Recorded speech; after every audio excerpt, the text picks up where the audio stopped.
Jaya Radha Madhava Kunja Bihari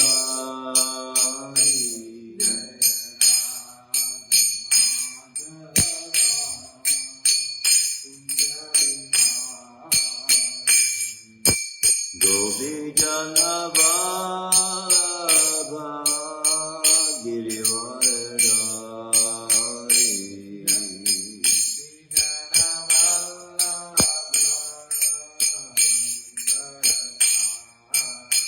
Yasodanandana Braja Janaranjana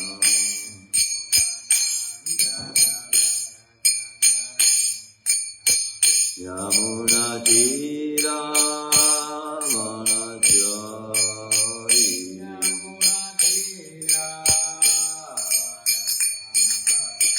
Yamuna Tira Vanachari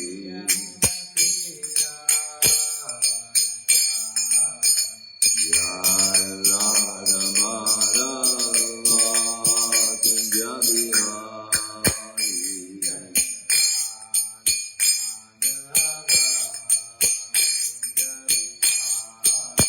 Jaya Radha Kunja Bihari Radha Kunja Bihari Radha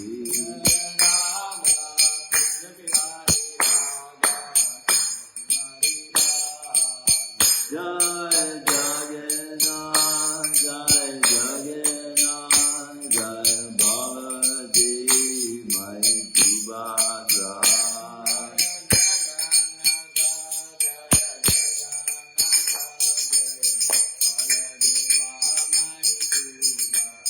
Jaya Srinataji Jaya Bhagopal Jaya Srinataji Jaya Giri Govardhan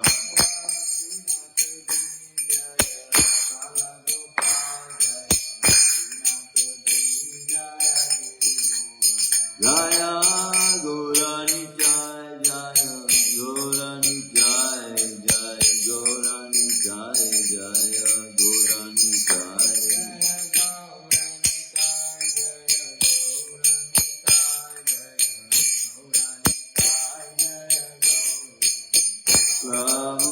Prabhupada Prabhupada Prabhupada Jaya Srila Prabhupada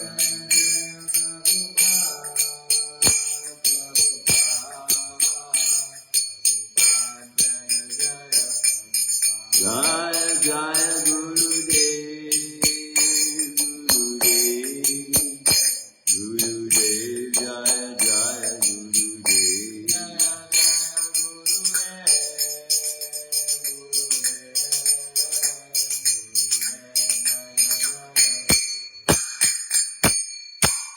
Jaya Vishnupada Dharmahamsa Parivrajacharya Vastoda Satyashishi Bharata Divine Grace Swami Viskana Bhai Charnaravinda Bhaktivedanta Swami Srila Prabhupada Ki Ananti Gauri Vaishnava Vrinda Ki Grantaraj Shrimadbhagavatam Ki Their most merciful Lordship Shri Kunja Bihari Ki Shri Jagannath Shri Baladev Mai Subhadra Ki Shri Nataji Shri Balagopal Ki Shri Shri Bonitai Ki Nitai Go Premana All glories to the assembled devotees. All glories to the assembled devotees. All glories to the assembled devotees.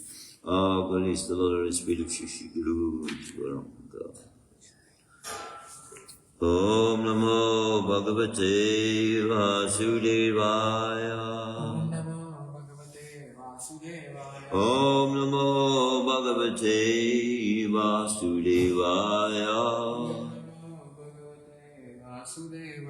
Om Namo Bhagavate Vasudevaya.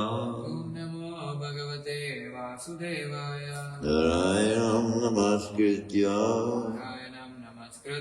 Naram Chaiva Narottamam Devim Saraswatim Vyasam Tato Jayamudiraye Nasta Prayashu Bhadreshu Nityam Bhagavata Sevaya sevaya Bhagavati Uttama Shloke Bhagavati Uttama Shloke Bhaktir Bhagavati Naistiki. Bhaktir Bhagavati Naistiki. It is within our laws of activities that we not preach the glories of the Supreme Personality of Godhead to faithless, atheistic demons. So we ask, if you are a faithless, atheistic demon, that you would just turn this out and go somewhere else. So we are reading this morning from Shrimadbhagavatam, Canto 1, Chapter 12, Text 13. Text 13. Tasya Prita Mana Raja Tasya Prita Mana Raja Vipre Domya Kripadibi Vipre Domya Kripadibi Jatakam Karayam Asha Jatakam Karayam Asha Vachayitva Cha Mangalam Vachayitva Cha Mangalam Tasya Prita Manaraja Tasya Prita Manaraja Vipredomya Kripadibi Vipredomya Kripadibi Jatakam Karayam Nasa Jatakam Karayam Nasa Vachayat Vacha Mangalam Vachayat Vacha Mangalam. Please chant. Tasya Prita Manaraja Tasya Prita Manaraja Vipredomya Kripadibi Vipredomya Kripadibi Jatakam Karayamasa Jatakam Karayamasa Vachayat Vacha Mangalam Tasya Prita Manaraja Vipredomya Kripadibi Jatakam Karayamasa Vachayat Vacha Mangalam Tasya Prita Manaraja Vipredomya Kripadibi Jatakam Karayamasa Vachayat Vacha Mangalam. Tasya is Pritamana, satisfied.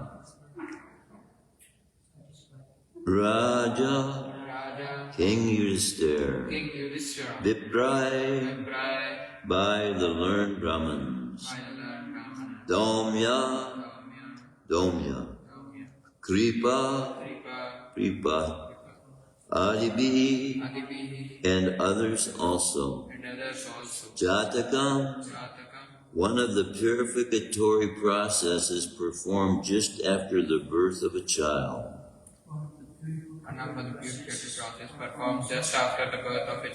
Karyamasa, had them performed. Vachayitva, by recitation. Cha, also. Mangalam, auspicious. Translation and purport by His Divine Grace Abhay Charanaravinda Bhaktivedanta Swami Srila Prabhupada. King Yudhishthira was very satisfied with the birth of Maharaj Parikshit, had the purificatory process of birth performed. Learned Brahmins, headed by Domya and Kripa, recited auspicious hymns. Please repeat. King Yudhishthira, who was very satisfied very satisfied with the birth of Maharaj Pariksit, with the birth of Maharaj Pariksit, had the purificatory process of birth and the purificatory process of birth performed. performed. Learned Brahmins, Third Brahman, headed by Domya and Kripa, headed by Naomi and Krishna, recited auspicious hymns. recited auspicious hymns. King Yudhisthira, who was very dissatisfied with the birth of Maharaj Pariksit, had the purificatory process of birth performed.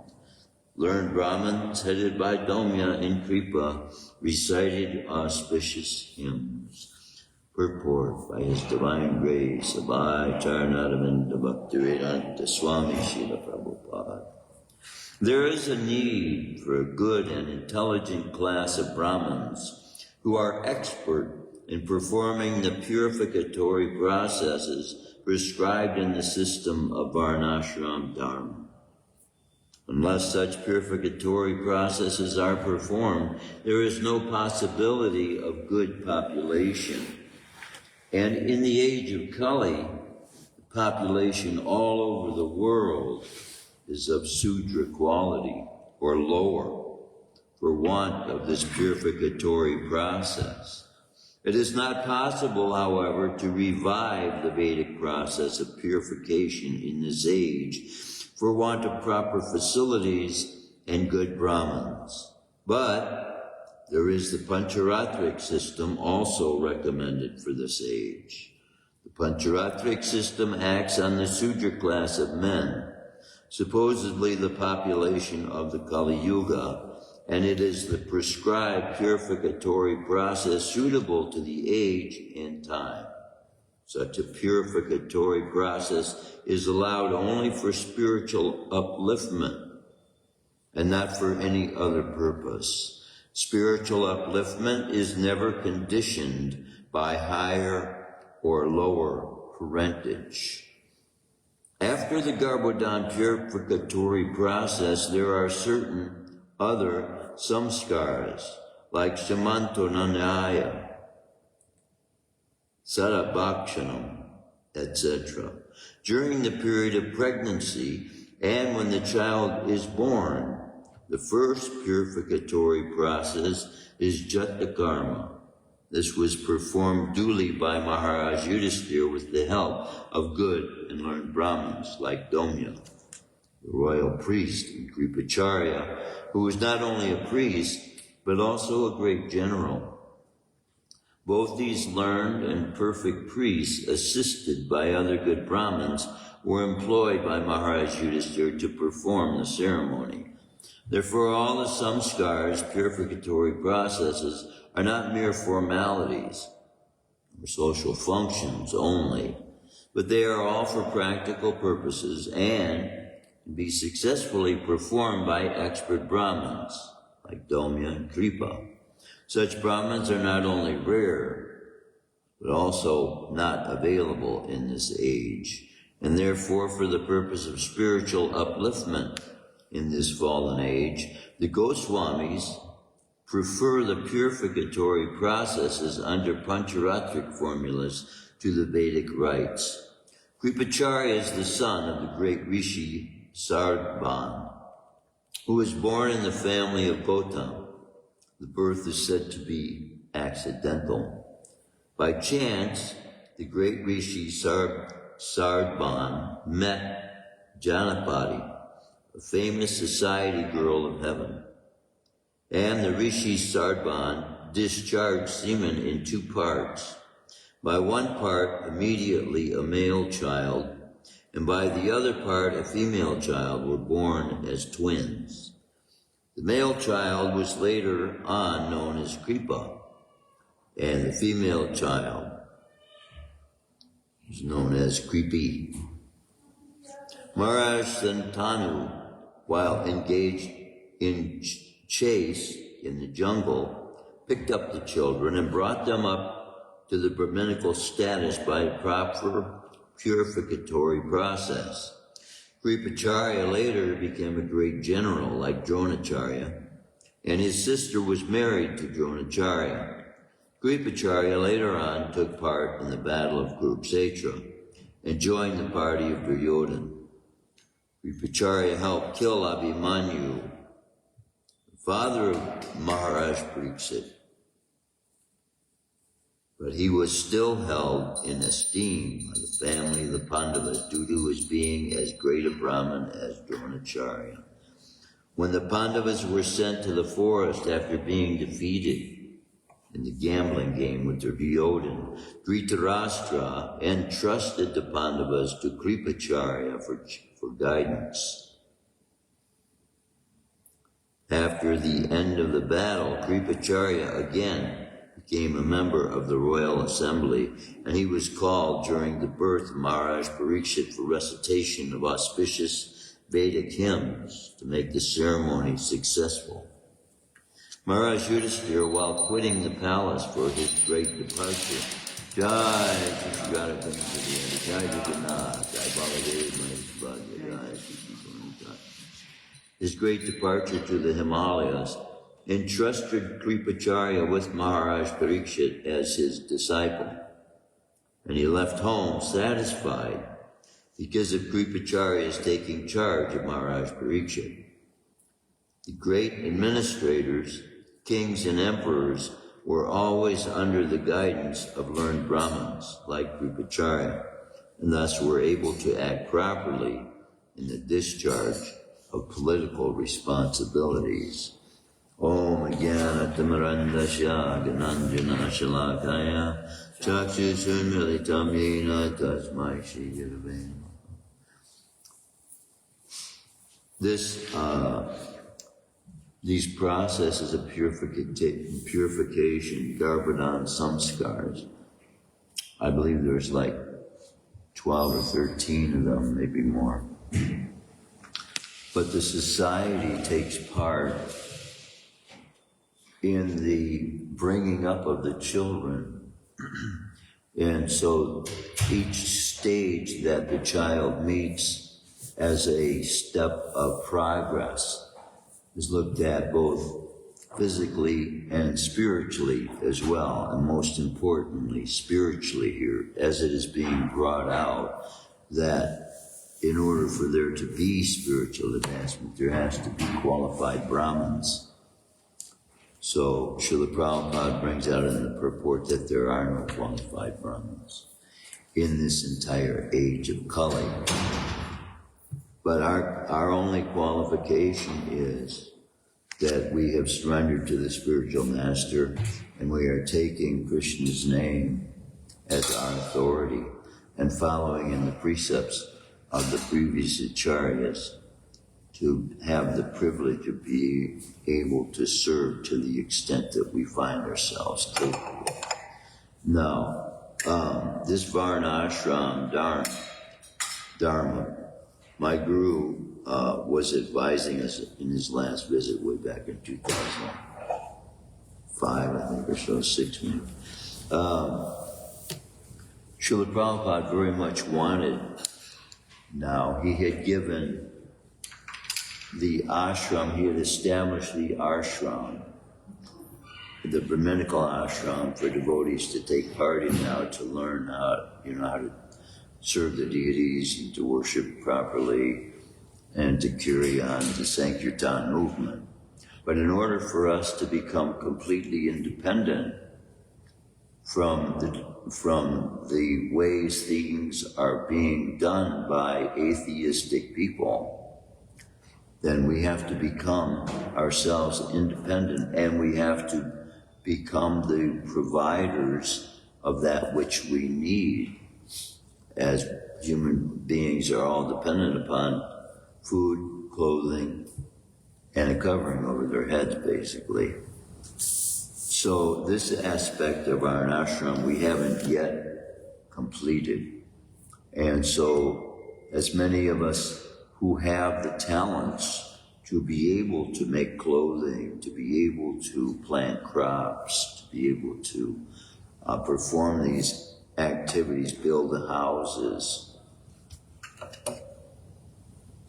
this kind of labor is required, but we first want to be established in the ashram of Krishna consciousness so that Brahminical qualities we can eventually develop in the aspects of our lives that need developing in order for us to have the kind of mentality, consciousness, and etiquettes amongst ourselves, so that when we leave these bodies and we are then able to enter into one of Krishna's cities, then we will be of that mind, we will already be of that etiquette, we will be of that nature to feel welcome in any of Krishna's cities.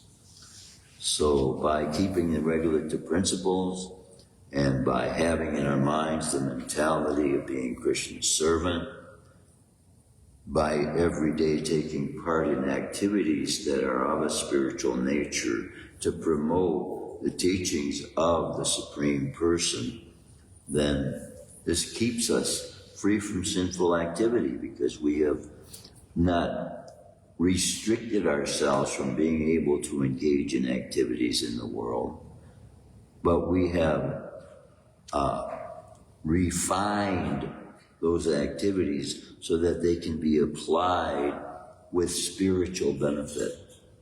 We're not, as devotees, we're not living our lives to secure a wealthy kingdom in this world, but to give everyone we come in contact with the wealth we have found in the supreme name of the Supreme Person, Sri Krishna.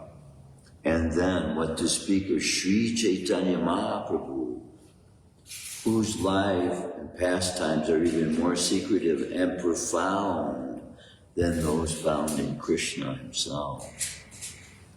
Because he is the one who is the savior of the universe, Lord Chaitanya. He is the one seated on the golden throne offered by Lord Brahma. Because this whole universe is going to be brought back to Godhead eventually. We learn this from the prayers of Murari Gupta and Chaitanya Charitamrita and the Leela that they have, that he has and his followers with Lord Chaitanya. And they will be continuing their kirtan throughout the universe. But devotees who are here finding themselves in Krishna consciousness for the first time, not having been born self-realized, we have to engage in the process enabling us to enter into one of Krishna's cities. And then in order to do that, we take part in the activities daily that are of a Krishna conscious nature. We have 9 processes which any one of them can be utilized that we feel most attracted to. And by guidance of the spiritual master, by studying the literatures given to us, the Pancharatri given to us by Narad Muni, the Narada Pancharatri explains the specific arrangements for worshiping Krishna in the Murti form he has taken in order for us to be able to understand how to act when we are in his presence, and to know what kind of standard he has in regards to eating, sleeping, mating, these kinds of things. And then when we get that fixed in our mind, that societal custom of Vedic culture becomes just part of our daily activities. And it is that by being established in the world, then the whole world will bring forth progeny, as it is explained here, how happy Maharaj Yudhisthira was at the birth of Maharaj Parikshit, son of Abhimanyu, son of Arjuna. And if you read in Mahabharata, at the age of 16, Abhimanyu left his body. By the cheating of Dronacharya even, and those Duryodhana who were on the Kaurava's side, because this warrior at 16 years old was so virtuous to be able to overcome the strength of all these most advanced souls on the planet, having these Brahmastra weapons that had conquered all the, by challenge of the military phalanxes of the world, and they had already conquered so many nations of the world. But so heinous, so arrogant, so egotistical, the mood of Duryodhana when Krishna approached for on behalf of the Pandavas to have enough land for them to govern, which was their responsibility as Kshatriyas. Such was the arrogance that he made the statement, we will not give them as much land as will fit on the head of a pin. Such arrogance as that is, Krishna vowed not to even take up a weapon because this arrogance was so far beneath him. So we can see the purpose of the scriptures is to help all of humanity see a higher standard of life for us to come up to the standard of. That if we don't know what the standard is, then we have no way of being able to achieve the levels of advancement that are described in the scriptures, that are available to human beings who are on the path of spirituality. This morning, in speaking about providing wealth for the movement, I was requesting that I was giving a formula to someone, but I was requesting that 20% be promised to be given to Krishna. He was saying, thinking more like 10%. 10% is the Christians' advice by their scriptures that one should give to God. Well, we work out a different formula.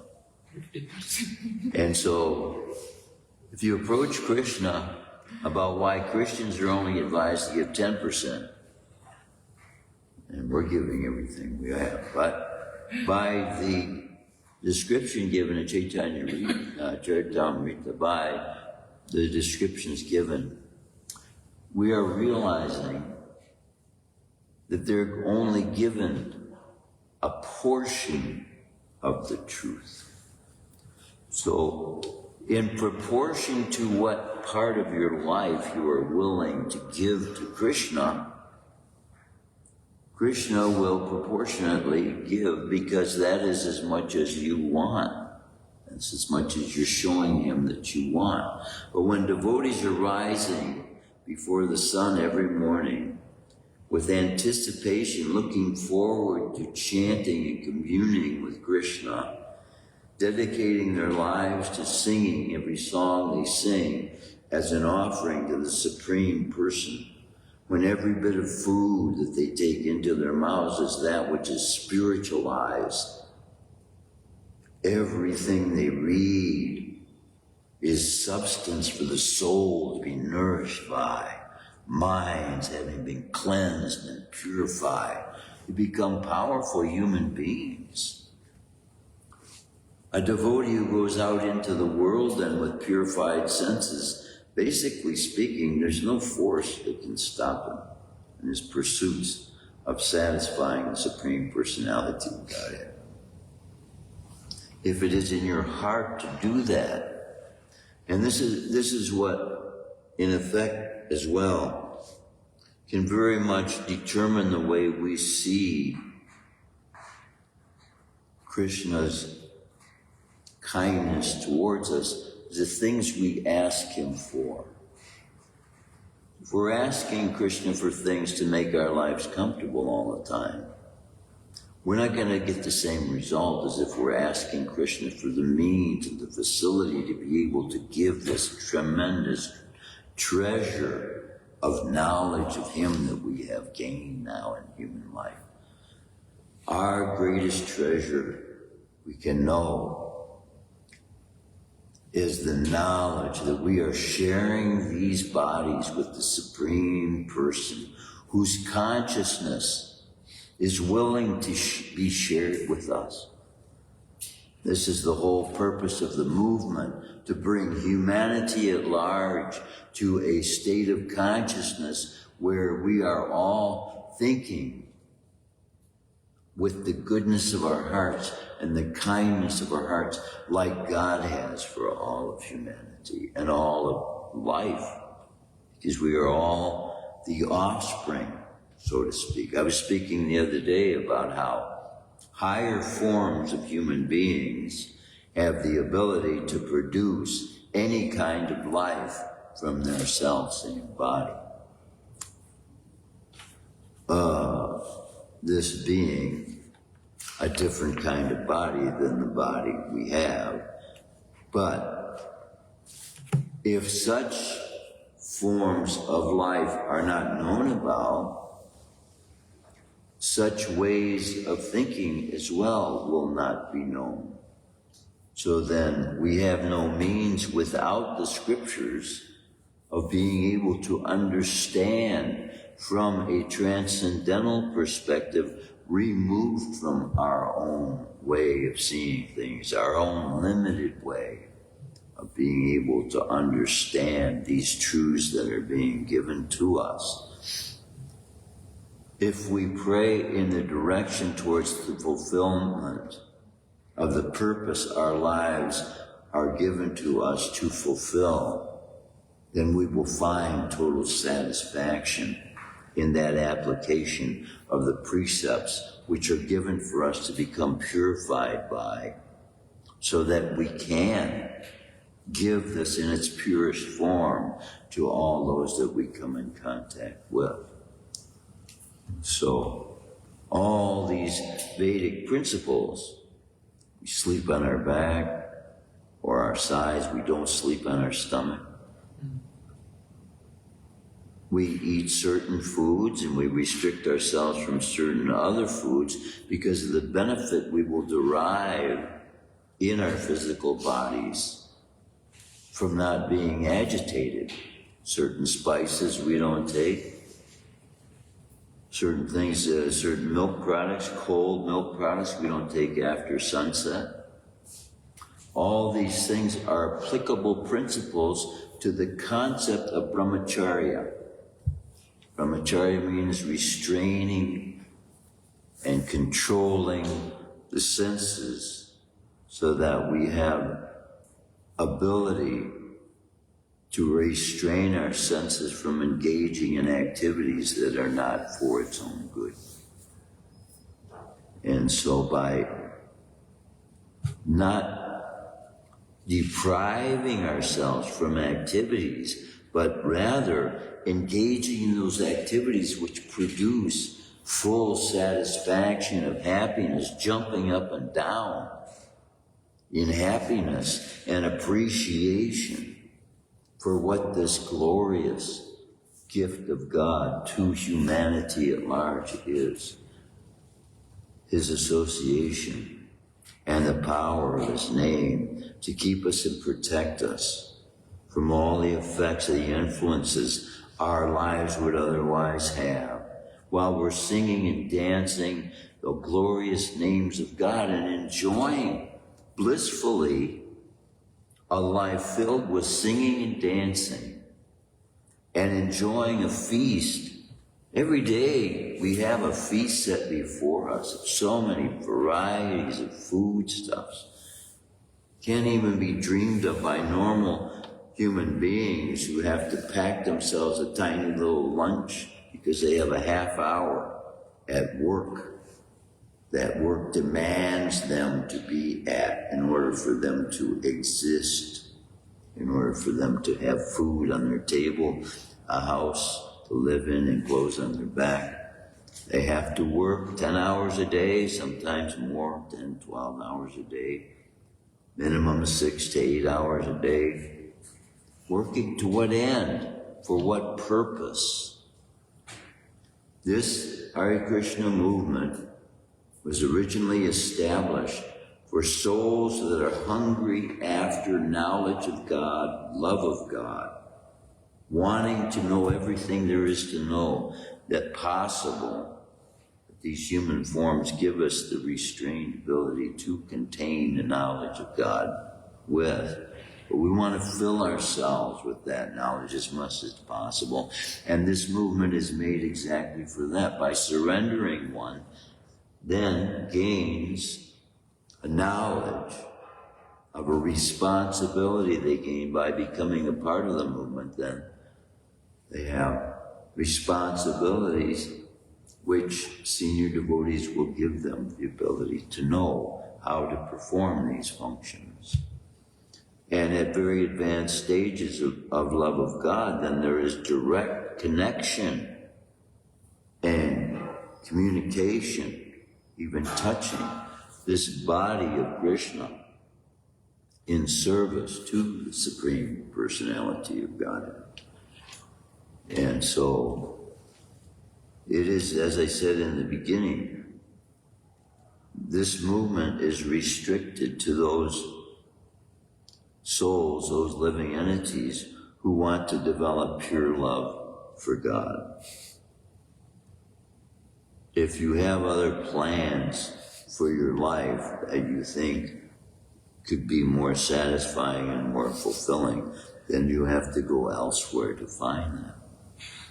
Colleges are giving, as we have witness of, they're giving people a certain lifestyle and a certain type of consciousness that brings them to the belief that everything is owed to us. We have rights and privileges that nobody can take away from us, that God Himself gives us.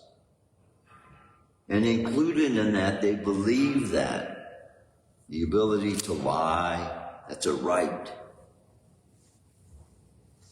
But people who lie are not allowed in the city of God. So we're not going to be able to establish a city without sin, without the inhabitants being able to take up a lifestyle free of sin. Free of sin.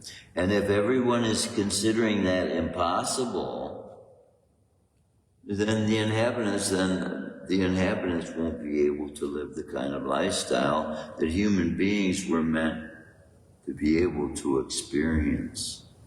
And this is why men's minds are being tormented, and it's a form of punishment they don't know they're going through because of their rejection of everything that brings true freedom to the soul. It's not by stepping full force on the gas, unless you're in a race or something. But in a normal use of the automobile, it's not by stepping full force on the gasoline that we can experience and enjoy the pleasure of driving to our destination. So the way there can also be experiencing the consciousness we have when we get there as well. So we can be on our way to some friend's home that we consider to be very dear to us. We're going to visit.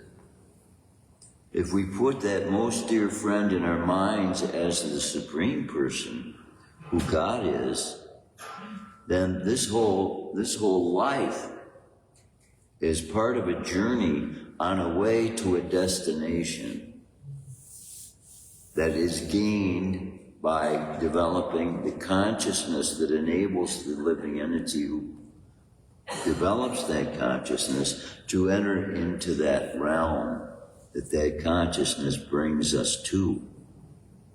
And that is divine consciousness, Krishna consciousness, God consciousness, consciousness of the Supreme Person, whose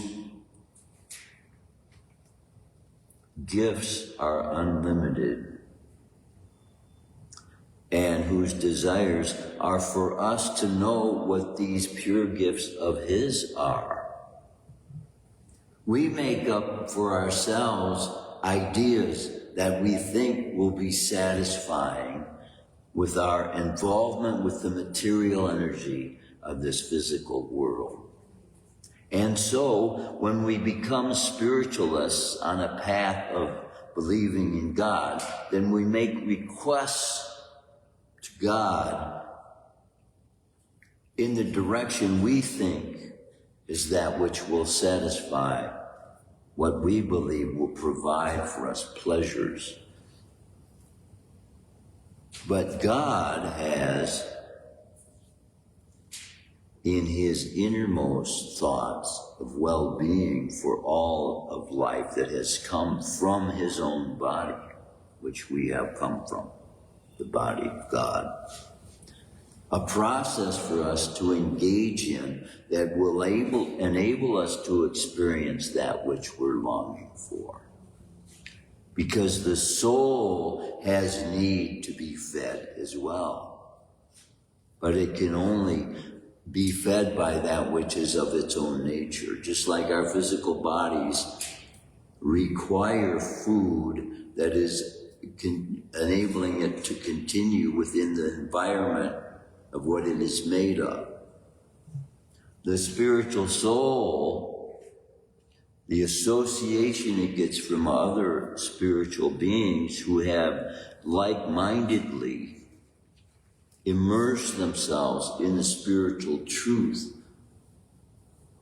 of God's absoluteness, the power of God's absolute control over everything. When you've immersed yourself in that energy, which is love of God, then you come to know the giving nature of God, and that God has things to give us that we are not aware of. So when you ask God, ask for wisdom of what He might want us to know. Then we can have places of education founded on absolute truth and not speculative, experimental. So they're experimenting with human beings, even the medical profession. They're psychologists, their highest schools of thought, so-called. Without self-realization, the remedies they are prescribing will not have any long-lasting effects to give the soul the ability to become free from the effects that it is causing in its involvement with the material energy. And if they don't recognize that as a problem, because they themselves are as well involved in the material energy. Everybody that is living to satisfy the senses of their physical body and their mind is living and being controlled by the laws of karma, and in some cases forced. Not always forced. You get some ability to exercise what they call free will or desire, but that comes with the consequence of the result that they don't know it will bring. All of our attachments to the things of this material world brings us back to these things of this material world. So that's why our minds, our hearts have to be purified and freed from the attachments to this material world, which means attachment to the spiritual, which means attachment to God, which means attachment to God's love. And then when you come to know it, It is attachment to God's love for us that we feel the need for God. He is ultimately the all-attractive. The meaning of the name Krishna is all-attractive to everyone who looks upon him. They see him as the most perfect of whatever they are endeavoring to do. When he entered the arena, there were wrestlers, there were politicians, there were all kinds of people in the arena. But everyone that saw Krishna and Balaram enter the arena, they appeared to them to be the most perfect of whatever they were endeavoring for. So, if we have in our hearts love for God and the precepts of God, knowing what result they will bring to humanity at large, then when we look upon God, we will see him as the most loving. We will see him in that way, as the lover of life that comes from him. But all life comes from the Supreme Personality of Godhead, so he has definitely no prejudices whatsoever. But the activities that we engage in give evidence to him of what we want to do. And if we want to continue engaging in material energy, it is all going to be there for a long, long time. And all we have to do is just keep on seeking after that which does not satisfy. And it's an endless search, which is why it continues. But the spiritual path offers the ultimate satisfaction that only it can offer. The same way tasting an apple offers the taste of an apple only. Love of God offers love of God only. But then inclusive of that is every high measure of experience, of satisfaction. Love of God includes all that, all of everything there is to experience that is of a glorified nature can be found in love of God. And then when the scriptures are viewed from the perspective of love, then everything in there becomes a part of love's expression to us, to bring us back where the source of love is. And that's what this chanting Hare Krishna, this song, chanting Hare Krishna, Krishna Krishna, Hare Hare, Hare Rama, Rama Rama, Hare Hare, becomes to us a means of being able to give liberation to everyone we come in contact with. Because it is true liberation, finding the source of life, finding the source of strength, finding the source of knowledge, finding the source of beauty, the source of wisdom, source of fame. All these things we find in the Supreme Personality of Godhead in complete perfection. And we can find that closing the eyes and just meditating upon the concept given to us for the Supreme's sake, in the will of the Supreme. And then we're so totally free from anything external to that, because it is the all-powerful that God is, that love is, and that we continually seek. But we seek in wrong ways, looking to find satisfaction. What does the song say? Looking for love in all the wrong places. So that's what we're doing. We go out in the world looking for this thing, looking for that. want to satisfy my tongue, I want to satisfy my eyes, I want to satisfy my ears. So I'll listen to this, I'll listen to that, I'll look at this, I'll look at that. I hear this, I hear that. If it is based, now all these senses are meant to be used. But if they are being used for the sake of spiritual advancement, we will derive eternal benefit by the indulgence, rather than temporary, passing, fleeting fulfillment of a little bit of desire that lasts for moments. Because Krishna consciousness is a way of thinking that once it is developed, it becomes an eternal experience. It is the way we're going to be forever and ever and ever and ever. And it is ever expanding. So it is ever increasing in its nature. So this that we call bliss today, tomorrow will be looked at as much less than that which will be experienced tomorrow. So today is yesterday's future. We are living in the future. At every moment is the future.